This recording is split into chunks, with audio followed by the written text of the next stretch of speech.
Hello everyone, it's me, Hydro King, and today we're going to be doing a Ratchet & Clank What If.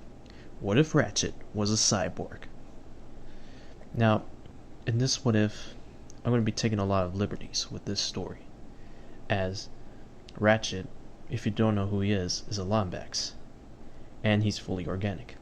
In this story, however, I'm treating it as if Ratchet was always a cyborg, that he lost his limbs in an accident while doing mechanics on his spaceship, and so he had to replace them. Luckily for him, he's a Lombax. He's naturally gifted in mechanics and robotics, and so he started creating limbs for himself. Now, what this means is Ratchet is going to be a lot more powerful in this story. Anyways, that being said, let's get right into it. So, we're starting off the first game, how it usually is. Ratchet and Clank. Ratchet is fixing up his ship,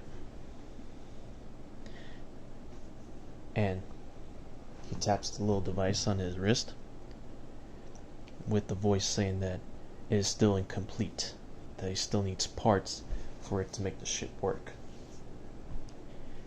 Of course, we cut over to Clank, and of course the stuff with him goes like in canon.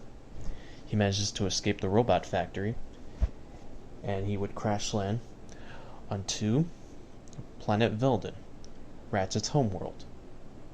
Ratchet would see the falling spaceship from the sky, and he would go to investigate. So, here's where the differences of normal Ratchet and Cyborg Ratchet. Cyborg Ratchet would be a lot more powerful in his swings, usually taking down his foes in 1 or 2 hits, whereas in the original game he would have to take down enemies with 3 to 4 hits. Also, he's able to jump higher, throw his wrench way farther, perform longer jumps, and do all sorts of acrobatic moves much more efficiently than his cannon self.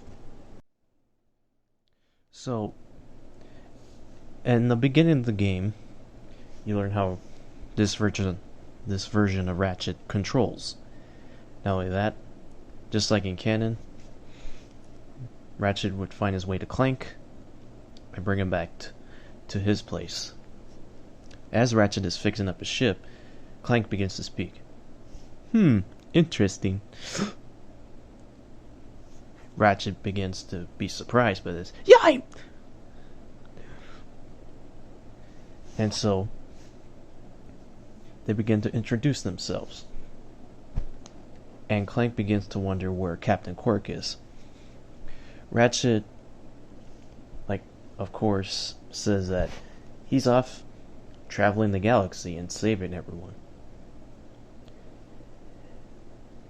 And Ratchet begins to explain that he would like to get off the planet, but he can't figure out what's wrong with the ship. Of course, Clank knows the answer is that he needs a robotic ignition system, and Clank just so happens to have the best robotic ignition system there is. So, as the ship from where Clank was born, I guess, come here. Oh yeah, just like in canon, Clank, he came from a robot factory, escaped from that planet, yada yada yada. So, as Ratchet and Clank leave the planet, we see Chairman Drek talking to this guy, who is apparently a chairman of the planet Ratchet and Clank are going to. And well, Drek obviously is not threatened by this guy and tosses him out. So, Ratchet and Clank crash land on the planet, and again, like in canon, things go as usual, except this version of Ratchet is more powerful. They get a new ship, they meet up with the plumber, And trust me, he's a recurring character. For those of you who don't know who this guy is. So, like usual, they go from this planet to Metropolis. And here in Metropolis is where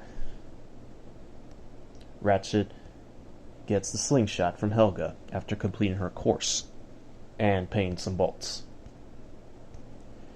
One thing I'll bring up is that the gadgets that Ratchet acquires throughout this journey, they're going to be integrated into his body, becoming a permanent feature throughout the games when it comes to this version of Ratchet. So, you won't have to acquire these gadgets again. You can just use them whenever you want throughout the series in this What If. Of course, you meet up with Al.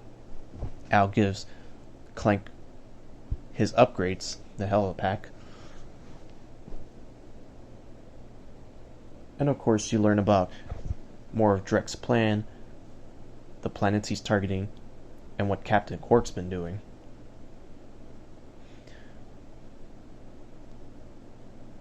Of course, at some point, you would meet up with Skid McMarks, and he gives you the hoverboard. Also of note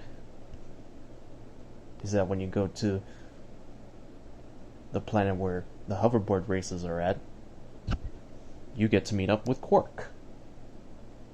And Quark, he tries to act all heroic, but this is Quark. He's a comedic character. Anyway, he begins to say that he needs Ratchet and Clank's help.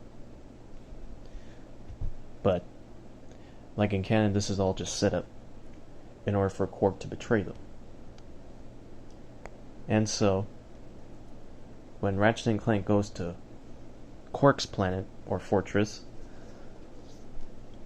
it is there where Quark says, "Congratulations, you are now officially heroes!" And Ratchet's like, "Really?" And Quark is like, "Ha ha, no." Pushes a button, and Ratchet and Clank fell down into the lair of the Snaggle Beast. Of course, Ratchet defeats the Snaggle Beast, and needless to say, he's pretty pissed about this. About how he's betrayed by Quark after trusting him. And that he doesn't want to do anything else but to get revenge on Quark. That big green doofus. I'm gonna get him back for this. And Clank, he begins to say, "But what about the rest of the galaxy? We need to save it. And all these other planets that Drek has been tearing apart." Ratchet's like, "I don't care. I just want Quark, and I will get my payback." Of course, Ratchet gets in the ship. "How do you start this stupid thing?" And Clank's like, "You need the robotic ignition system." Ratchet's like, "Whatever. Just get in here and do your thing." And this is where we're going to be leaving it off. This is still part 1, but in separate parts. The reason why I'm doing this is because I want more time to think on this. Think about the first game and how things would change, because they may seem minor, but they are going to impact the series going forward. Anyways, with that being said, this is Hydro King signing out.